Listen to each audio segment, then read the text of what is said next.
우리나라 그 의료의 문제는 그 지역 간의 의료 서비스 격차가 상당히 심각하다는 문제가 있고요.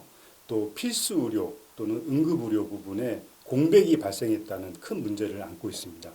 이런 문제는 사실상 우리나라 인구 고령화가 시작이 되고 또 국민소득이 증가하고 이러면서 또 지불제도까지도 여러 가지 요인들이 의료 이용량을 아주 폭증시키는 그런 내재적 문제를 갖고 있습니다.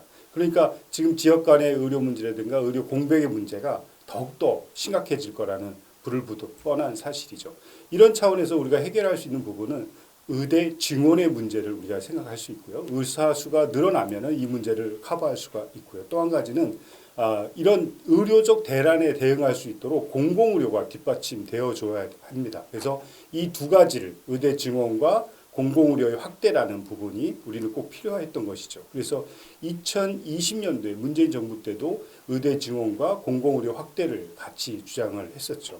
하지만 윤석열 정부 들어와서는 의대 증원은 얘기했지만 공공의대는 빼버리는 그런 문제를 갖고 왔습니다. 그러니까 결국은 의사들이 주장하는 것처럼 의사가 늘어난다고 해서 필요한 부분에 의사가 배치될 수는 없다라는 주장도 아주 틀린 얘기는 아니라고 볼 수 있겠죠. 그렇다면 결국은 이 문제를 해결하기 위해서는 우리는 두 가지로 의대를 증원하는 것과 공공의대를 확대하는 문제를 두 가지를 같이 병행을 해야 됩니다. 지금 현재로서는 의대가 증원이 됐으니까 정원은 증원이 됐고 그럼 공공의대를 우리가 보완을 한다고 치면은 그 지역에서 필요한 인력, 의사 인력들을 양성해 나갈 수 있는 독일과 일본의 사례를 검토해서 지역 의사제를 두어서 그 지역에서 한 10년 정도 의사로서 필수적으로 의무적으로 의료 서비스를 제공할 수 있도록 지역 의사제를 확대를 하고요. 물론 지역 의사제의 의사들은 국가가 지자체가 교육 비용이라든가 생활 비용 같은 것을 국가가 지원해주는 그런 지역 의사제를 하나 검토를 해야 되고요. 또 한 가지는 수요는 작지만 꼭 필요한 의료들이 있습니다. 우리가 알고 있는 중증 의료도 있지만 군 또는 경찰, 소방, 보훈, 산재 이런 것들은 상당히 꼭 필요하지만 수요가 적어서 잘 하지 않는 그런 분야이기 때문에 이런 부분은 특수 목적 의대를 신설해서 공공의대를 확대해서 지급을 한다면 우리나라 지역에 전반적으로 잘 보편화될 수 있을 것 같고요. 또 한 가지 중요한 것은 이런 지역 의료가 만약에 제공되지 않는다면 그 지역의 소멸을 더 가속화시킬 가능성이 매우 높습니다. 그래서 지역 소멸도 막아내고 그 지역의 의료 서비스도 제공을 하는 차원에서 의대 증원과 지역 의사제, 공공의료 필수제를 같이 도입하는 방안이 중요하다고 생각합니다.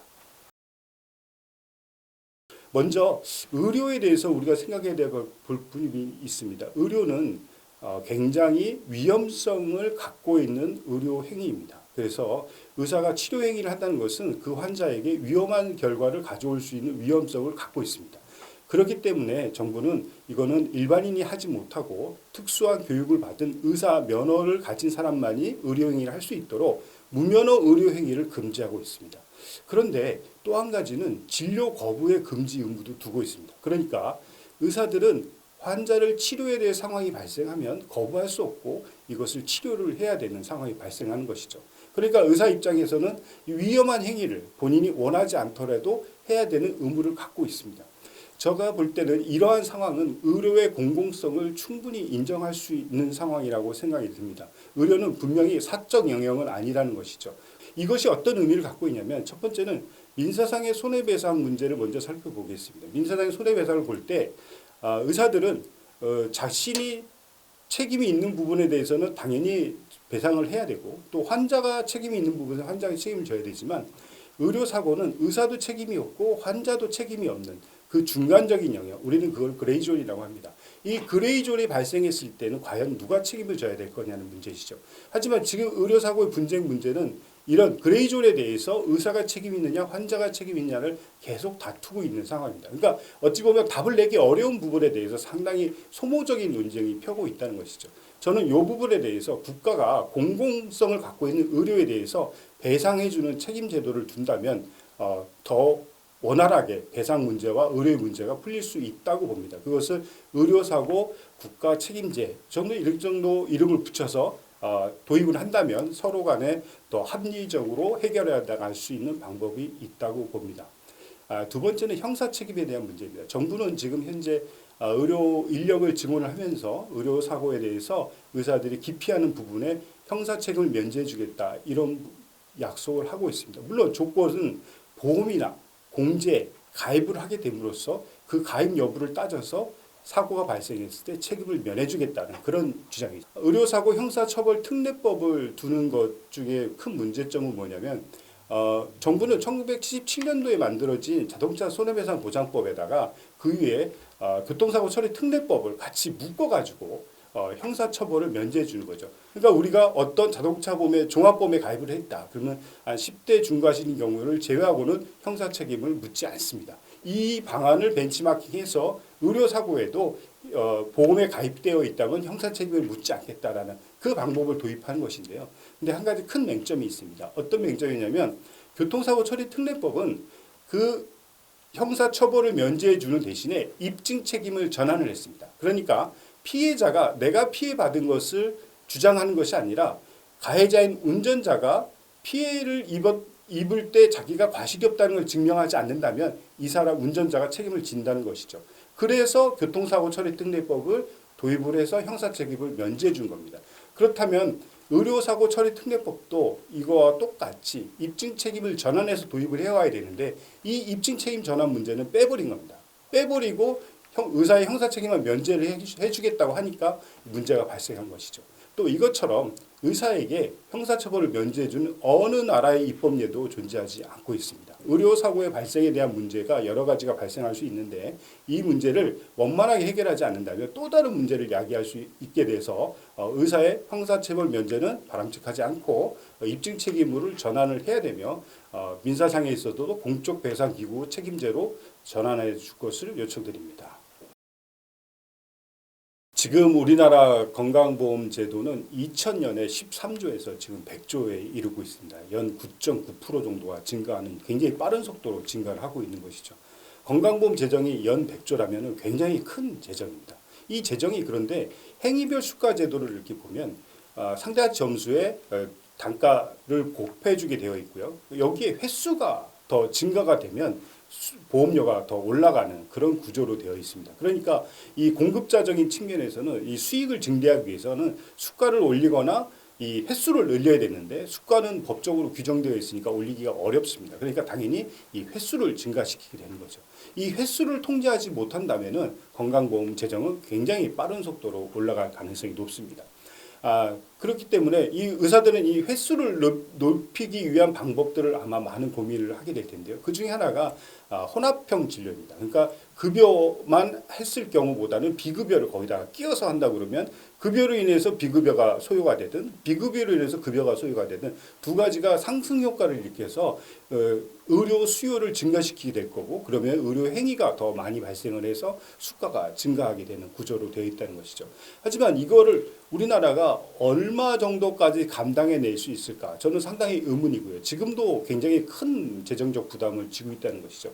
그러면 우리나라의 건강보험 재정은 안정화되고 관리가 돼야지만이 이게 지속 가능성이 있다고 봅니다. 그렇다고 그러면은 국가는 이 건강보험의 재정을 관리할 수 있는 제도로 바꿔줘야 되는데 그 중에 하나가 지불제도 개선입니다. 그래서 아까 혼합진료를 금지하는 방안 하나고요. 두 번째는 지불제도로서 현재 행위별 수가제도를 총액을 관리할 수 있는 예측 가능한 재정 운영을 위해서 총액계약제로 변경을 해줘야 되고요.